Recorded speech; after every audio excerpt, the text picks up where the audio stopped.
अपना भागलपुर में आपका हार्दिक स्वागत है। भागलपुर नवगछिया NH 31 पकड़ा मोड़ के पास एक ट्रक ने कुल्फी वाले व्यक्ति को बचाने के क्रम में टेम्पू को रौंद डाला, फिर कुल्फी वाले को भी रौंद डाला। दोनों का इलाज अनुमंडलीय अस्पताल नवगछिया में चल रहा है, जिसमें राम प्रकाश कुमार खंजरपुर भागलपुर का रहने वाला है, वहीं दूसरा नारद सिंह घर कोरचक्का नवगछिया भागलपुर का अस्थायी निवासी है। देखिए नवगछिया से हमारे संवाददाता नीतीश कुमार की एक विशेष रिपोर्ट। नारद सिंह घर कोरचक्का का नाम बोलिए। भरत सिंह नारद सिंह उम्र कते होता पिता के नाम की बोला कि ट्रक वाला टेम्पो वाला को रोंदा, उसके बाद आइसक्रीम वाला को भी रोंद के ट्रक निकलते बना। कहाँ पे घटना हुआ? क्या बोला था? बकरा बकरा पकड़ा पकड़ा पकड़ा। बिहार में दूसरे चरण के लिए गोपालपुर विधानसभा से संजीव कुमार ने कराया दोबारा नामांकन। बिहार में दूसरे चरण के मतदान के लिए गोपालपुर विधानसभा से संजीव कुमार को दोबारा नामांकन कराना पड़ा। कोरोना काल में हो रहे चुनाव में भले ही चुनाव आयोग ने अपने गाइडलाइंस में ज़्यादा भीड़ होने पर कार्रवाई की बात कही है, लेकिन कार्यकर्ताओं के बीच चुनाव का उत्साह कम नहीं हुआ है। नामांकन कराने आए प्रत्याशियों के साथ भारी संख्या में कार्यकर्ता पहुंचे हुए थे, लेकिन चुनाव आयोग के निर्देश के अनुसार कार्यकर्ता नामांकन स्थल से कुछ दूरी पर ही रुक गए। इन सबके बीच नामांकन कराने के पश्चात संजीव कुमार सिंह ने जनता के आशीर्वाद का दावा किया और कहा कि एक साजिश के तहत उनको चुनाव मैदान से बाहर करने की कोशिश की जा रही है। इसके अलावा संजीव कुमार सिंह ने कहा कि बिहार में शिक्षा व्यवस्था, स्वास्थ्य और बेरोजगारी की समस्या को दूर करूंगा। अधिक से अधिक युवा पीढ़ी को रोजगार देने की बात कही, युवा पीढ़ी को तरक्की पर लाने के लिए आत्मनिर्भर बनाने की भी बात कही। साथ ही साथ वर्तमान सरकार पर धावा बोलते हुए कहा कि यहाँ की सभी व्यवस्थाएं लचर अवस्था में है। देखिए नवगछिया से हमारे संवाददाता नीतीश कुमार की एक रिपोर्ट। दोबारा नामांकन क्यों किया? मुझे आशंका थी कि मेरे नॉमिनेशन में साजिश के तहत मेरे नॉमिनेशन को रद्द करवाया जा सकता है, क्योंकि समय में अगले नॉमिनेशन में गड़बड़ी किया गया था। मैं 2:30 बजे अपना नामांकन पत्र दाखिल किया था, लेकिन मेरे नामांकन पे 3:20 का समय दिया गया था। इसी वजह से मुझे आशंका हुई कि मेरे नॉमिनेशन को रद्द करने का काम किया जा रहा है, क्योंकि मुझे इस वजह के लिए पहले भी धमकी दे दिया गया था कुछ लोगों के द्वारा, जिन्हें मैं पहचान नहीं कर पाया था, और इसी वजह से मैं दोबारा कहाँ पे धमकी मिला? हमारे ढाबा से निकलने के बाद बंजारा होटल है, उसी के बीच में। पहचान दी उसकी? पहचान नहीं आया। कब मिला था धमकी? आज से 5-6 दिन पहले। क्या कहा गया था? कहा गया था तुम क्या समझते हो कि सरकार के विरोध में तुम चुनाव लड़ लोगे? अगर नामांकन भी दिए हो तो नामांकन तुम्हारा रद्द करवा देंगे। इसीलिए लोग क्या कह रहे हैं इस बार? जनता बदलाव चाह रही है।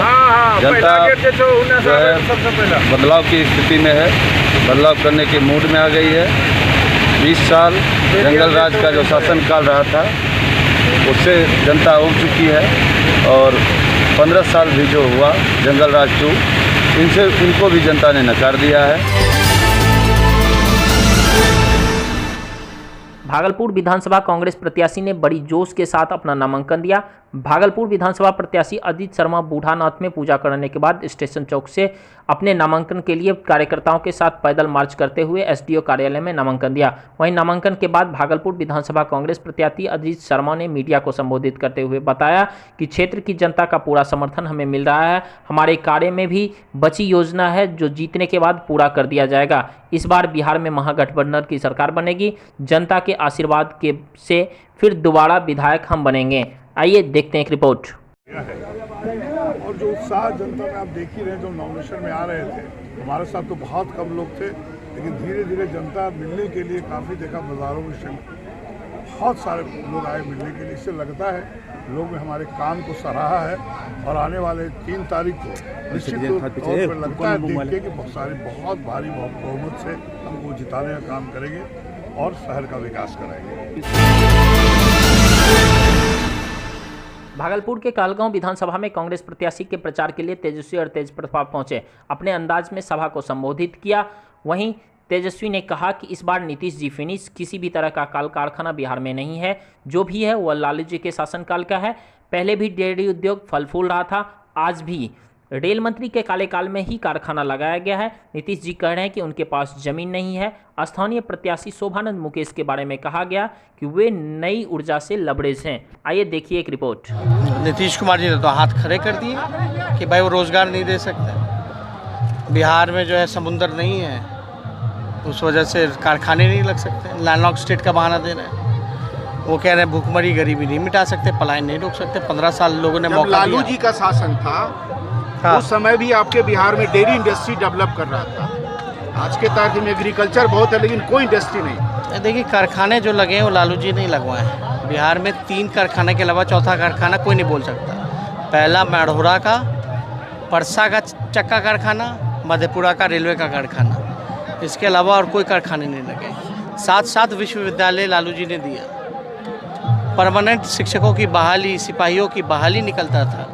अब चले जाइए तो हर जगह बहाली की प्रक्रिया ही नहीं पूरी हो पाती। धांधली वो नहीं हो पाती, पूरी तरीके से धांधली हो रही है। तो ये बिहार के लोग जो है परेशान हैं, और जो 15 सालों में काम नहीं किया वो आगे भी नहीं कर सकते। सर एक आखिरी, आपको अंडर एस्टिमेट कर क्यों किया जा रहा है? कोई नहीं कर रहा, और किसी के करने से कोई फ़ायदा नहीं। जनता हमारे साथ है। नहीं तो यूथ को मैसेज भी तो जाना जरूरी है ना आपकी तरफ से।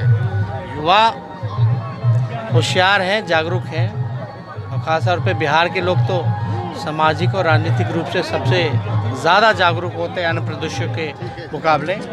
युवा जाग चुका है, इस बार ठान लिया कि सरकार, निकम्मी सरकार को उखाड़ फेंकेंगे। मुकेश जी के बारे में क्या कहेंगे? नहीं, मुकेश जी नौजवान हैं, युवा हैं, और पढ़े लिखे हैं। प्राइवेट कंपनी में अच्छा खासा काम करते थे, अच्छा पैकेज था इनको।